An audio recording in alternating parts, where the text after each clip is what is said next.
مولانا مفتی محمود صاحب کے آئین کے اوپر دستخط ہے، آپ کی کیا تاثرات ہیں سر اس حوالے سے؟ بسم اللہ الرحمن الرحیم یہ یقیناً بہت بڑا ہمارے خاندان کے لیے بھی، ہماری جماعت کے لیے بھی، اور ان اکابرین کے لیے، ان اسلاف کے لیے جنہوں نے انگریز کے خلاف براہ راست جدوجہد کی، اس خطے کو انگریز سے آزاد کروایا۔ پھر اس کے بعد ملک کے اندر 25 سال تک کم و بیش ملک کے اندر عبوری آئین آتے رہے، اور یہ بھی اللہ کی طرف سے جمعیت علماء اسلام کے حق میں اللہ تعالیٰ نے یہ فیصلہ فرمایا کہ جب اس ملک کا متفقہ آئین بن رہا تھا تو میرے دادا جان اس کمیٹی کے رکن تھے، بلکہ ایک طرف جناب ذوالفقار علی بھٹو صاحب سربراہی کر رہے تھے، اور دوسری جانب مفکر اسلام حضرت مولانا مفتی محمود رحمہ اللہ، بہت بڑے بڑے نام تھے اس وقت کے، اور آج بھی ان کی خدمات کو یاد کیا جاتا ہے۔ نوابزادہ نصر اللہ خان صاحب ہو، قوم پرست جماعتوں کے بڑے بڑے نام، ولی خان ہوں، عبدالصمد خان اچکزئی ہوں، اس طرح کے بہت سارے نام جن کا آج ہمیں اپنی قوم کو بھی بتانا ہوگا، اور نوجوان نسل کو بھی ہمیں وہ نام بتانے ہوں گے کہ جنہوں نے اس قوم کو متفقہ آئین دیا، اور 2 دہائیوں سے زیادہ کے بعد دیا۔ آج مجھے اس بات پر میں جتنا بھی اللہ کا شکر ادا کروں کہ پاکستان کے نام کے ساتھ اگر آج اسلامی جمہوریہ پاکستان ہم اسے کہتے ہیں، اور ہم اپنے آئین کو اسلامی کہتے ہیں، تو اس میں جتنے بھی اسلامی دفعات ہیں اس میں بنیادی کردار جمعیت علماء اسلام کا ہے، مفکر اسلام حضرت مولانا مفتی محمود رحمہ اللہ کا ہے، ان کے ساتھیوں کا ہے، ان کے رفقاء کا ہے جو ان کمیٹیوں میں ان کے ساتھ تھے، اور آج ہم جدوجہد کر رہے ہیں کہ اس آئین کو عملاً اس ملک میں نافذ کرے، آئین کی عملداری ہو، قانون کی حکمرانی ہو۔ تو تلخ حقائق بھی ہیں، لیکن آج دن ایسا ہے کہ جس کو ہم جشن سے تعبیر کر رہے ہیں، تو ہم ان چیزوں پر تبصرہ نہیں کریں گے، اور چاہیں گے کہ اچھی اور مثبت گفتگو اپنی قوم کو متحد اور متفق رکھنے کے لیے ہم کریں۔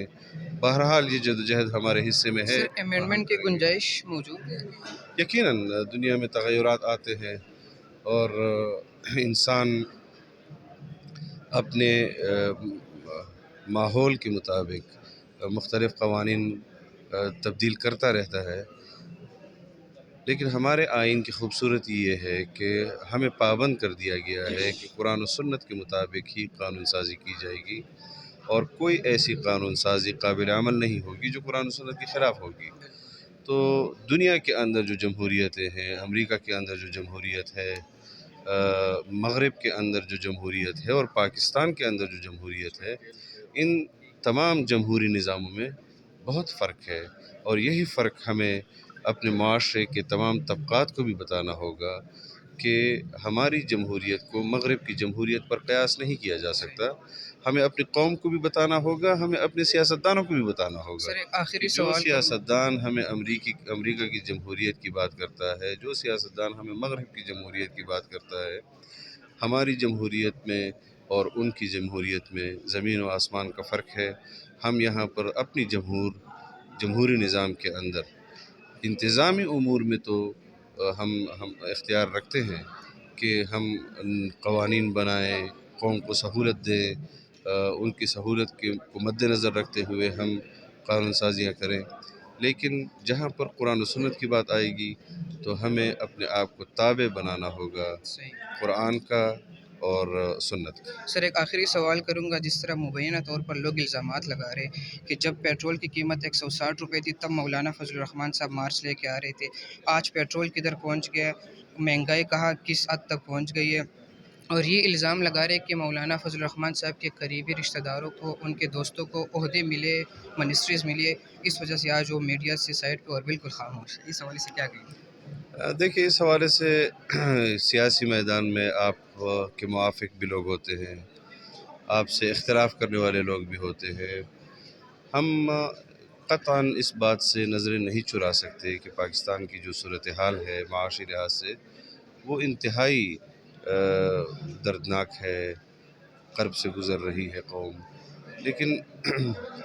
یہ صورتحال آج کی پیدا کردہ نہیں ہے. آپ جانتے ہیں کہ 2018 میں اس قوم پر 25,000 ارب روپے قرضہ تھا اور گزشتہ پونے 4 سال میں وہ قرضہ پونے 50,000 ارب روپے تک پہنچا. ہم میدان عمل میں تھے. 2018 میں ہمارے جو تحریک تھی اس کی بنیاد مہنگائی نہیں تھی. اس کی بنیاد صاف شفاف انتخابات تھے. ایک شخص کو قوم پر مسلط کیا گیا، سیاہ سفید ممالک اس کو بنایا گیا اور وہ آئین کو رونتا چلا گیا، قانون کو رونتا چلا گیا. ملک کے اندر جو معاشی فیصلے حکومت کی سطح پر، ریاست کی سطح پر ہمارے چین کے ساتھ ہوئے، اور اس منصوبوں کو بند کرنے کے لیے اس شخص کو انسٹال کیا گیا اور وہ منصوبے بند ہوتے ہوئے آپ کو دکھائی دیے. پھر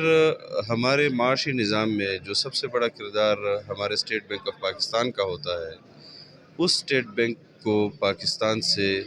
خود مختاری کے نام پر IMF کے سپرویژن میں دے دیا گیا.